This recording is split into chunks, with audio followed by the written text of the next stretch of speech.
dengan kami anggota DPR RI, dengan bupati dan gubernur dan panitia seleksi nasional. Kita pengen tahu sebetulnya persoalannya di mana. Orang anggarannya ada, tapi kenapa pemerintah daerah tidak mau angkat? Alasannya apa? Dana DAU kurang. Setelah kita lihat DAU-nya nggak kurang, berlebihan malah. Persoalannya Pak Menteri kok diam aja ya? Minta maaf Pak Menteri. Kalau menurut saya Anda hanya diam, Anda hanya sibuk urusan secara nasional. Lihat dong ke daerah.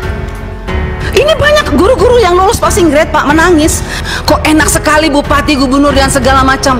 Kalau kita undang susah sekali mereka, tapi itu uang negara, uang pusat yang harus kita awasi untuk tenaga P3K yang kita perjuangkan di sini. Kita capek berteriak di sini, mereka menangis di sana. Siapa yang diuntungkan di sini? Harusnya yang diuntungkan adalah guru-guru honorer, bukan pemerintah daerah atau siapapun yang terlibat di dalamnya. Sekarang mau saya dengar Bu, sudah ini awal tahun ini ditransfer lagi untuk P3K, tapi diangkat-angkat enggak. Terus uang ini untuk siapa? Terus siapa yang mengawasi uang ini? Terus tangisan air mata P3K yang sudah lolos passing grade, siapa yang harus menghapus air mata mereka? Itu siapa? Kalau bukan kita sebagai wakil rakyat, kalau bukan Anda sebagai menteri, siapa?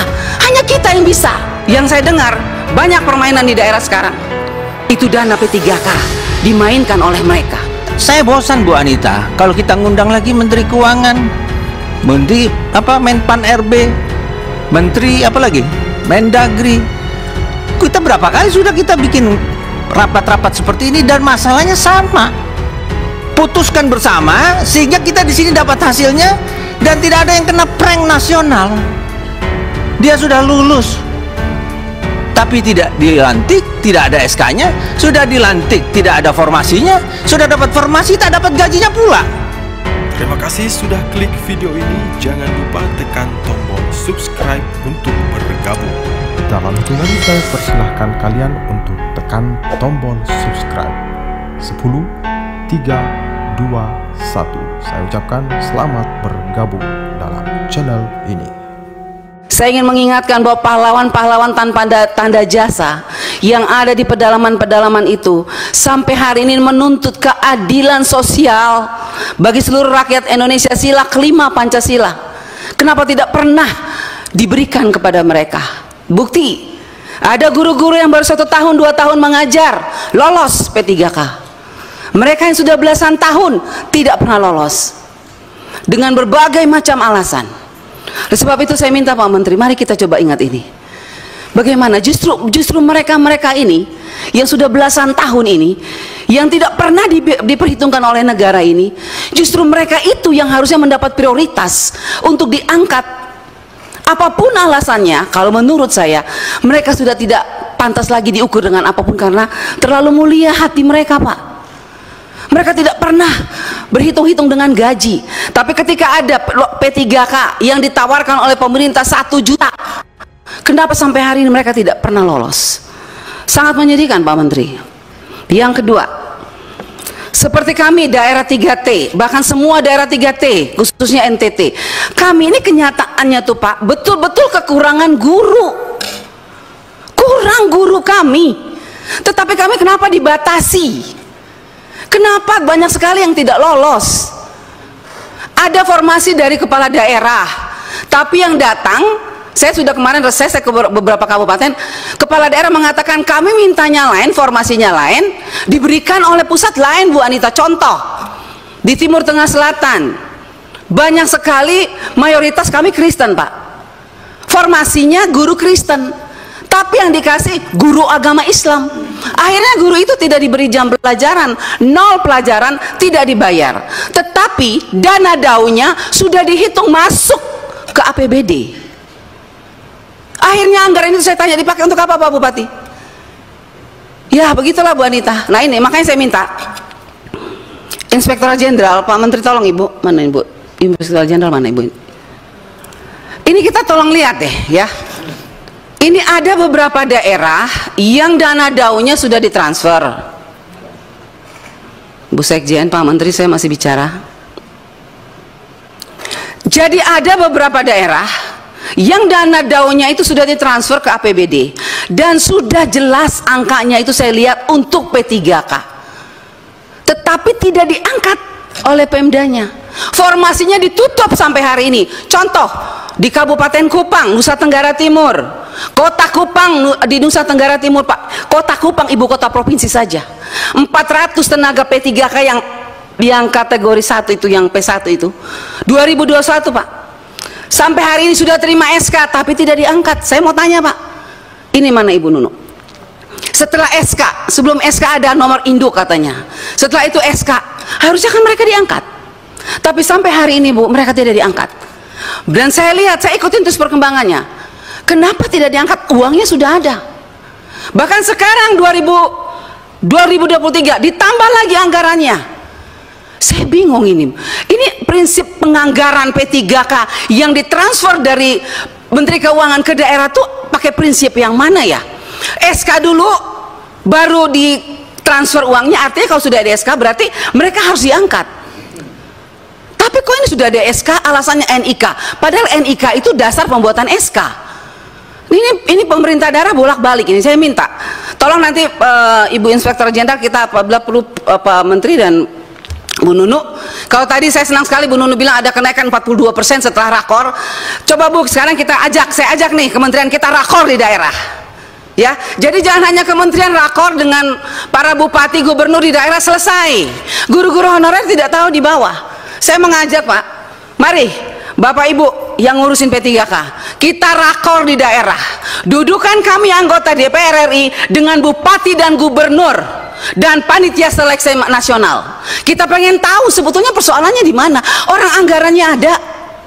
Tapi kenapa pemerintah daerah tidak mau angkat? Alasannya apa?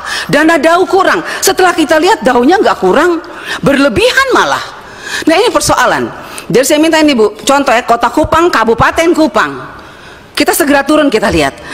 Mereka tuh sangat gelisah saat ini karena apa? Lulusan-lulusan yang passing grade 2001 nih kita bilang. Padahal sekarang kita sudah mau tentukan anggaran 2022, 2023, tapi 2001 belum selesai. Selesaikan dulu 2021. Lolos passing grade sangat banyak tapi dicuekin oleh daerah. Pertanyaan saya kepada Pak Menteri, Anda sebagai Menteri Pendidikan yang punya guru tenaga honorer, yang kita tahu bahwa NTT itu sangat membutuhkan tenaga guru, persoalannya Pak Menteri kok diam aja ya? Minta maaf Pak Menteri, kalau menurut saya Anda hanya diam, Anda hanya sibuk urusan secara nasional. Lihat dong ke daerah.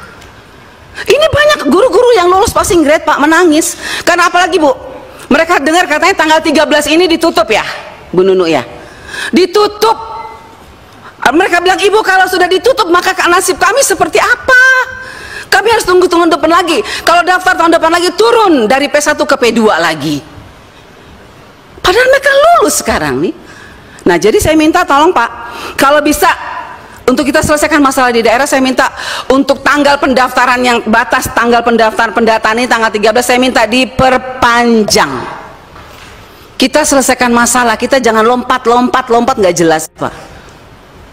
Saya minta diperpanjang, bila perlu Bu pimpinan, melalui pimpinan, saya minta Bu kita harus undang tuh Panselnas tuh. Duduk Bu, kita bicara bagaimana sih mereka transfer uang. Kok enak sekali bupati, gubernur dan segala macam. Kalau kita undang susah sekali mereka, tapi itu uang negara.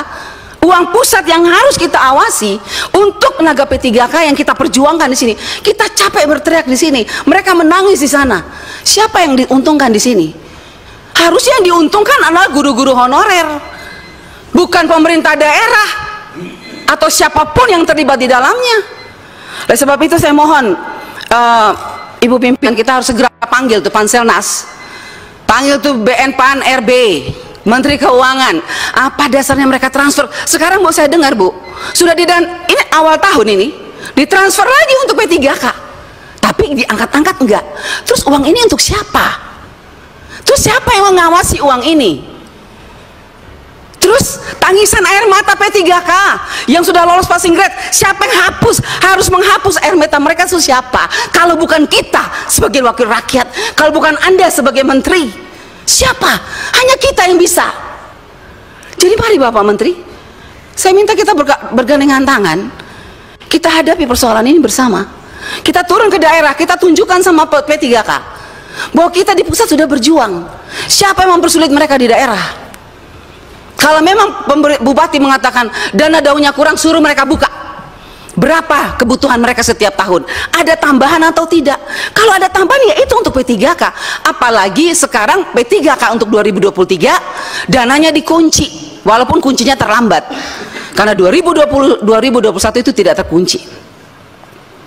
Ini penting Bapak Ibu. Jadi sebetulnya yang kita ngomong dari tadi ini persoalan sudah ada Bu. Uangnya sudah ada di daerah.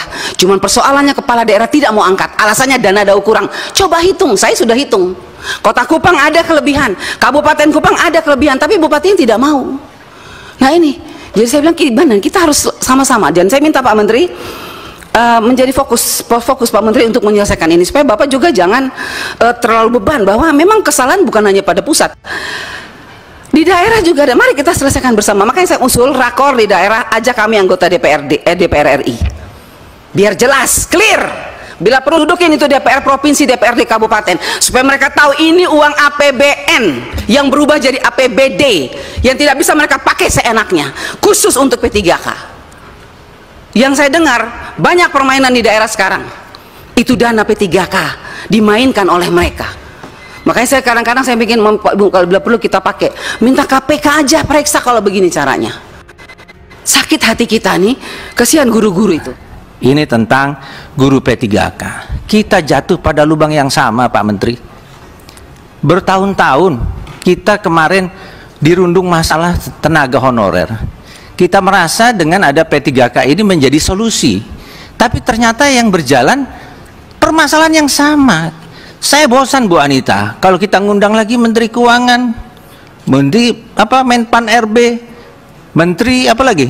Mendagri. Kita berapa kali sudah kita bikin rapat-rapat seperti ini dan masalahnya sama. Kenapa kita tidak pernah belajar dari masalah yang ada? Bahwa kita punya kekurangan dalam peraturan perundangan hubungan pusat dan daerah itu fakta. Marilah kita buat perencanaan berdasarkan peraturan perundangan yang ada, masalah yang pernah kita alami.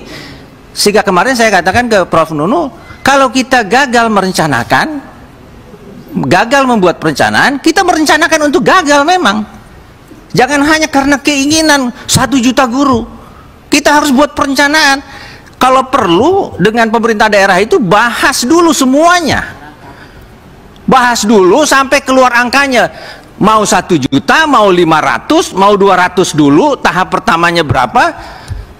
Putuskan bersama sehingga kita di sini dapat hasilnya dan tidak ada yang kena prank nasional. Dia sudah lulus tapi tidak dilantik, tidak ada SK-nya, sudah dilantik tidak ada formasinya, sudah dapat formasi tak dapat gajinya pula. Jadi kita ini mengulang-ulang masalah yang sama. Kita jatuh pada lubang yang sama. Kita bagaimana kualitas bernegara kita ini? Kita NKRI.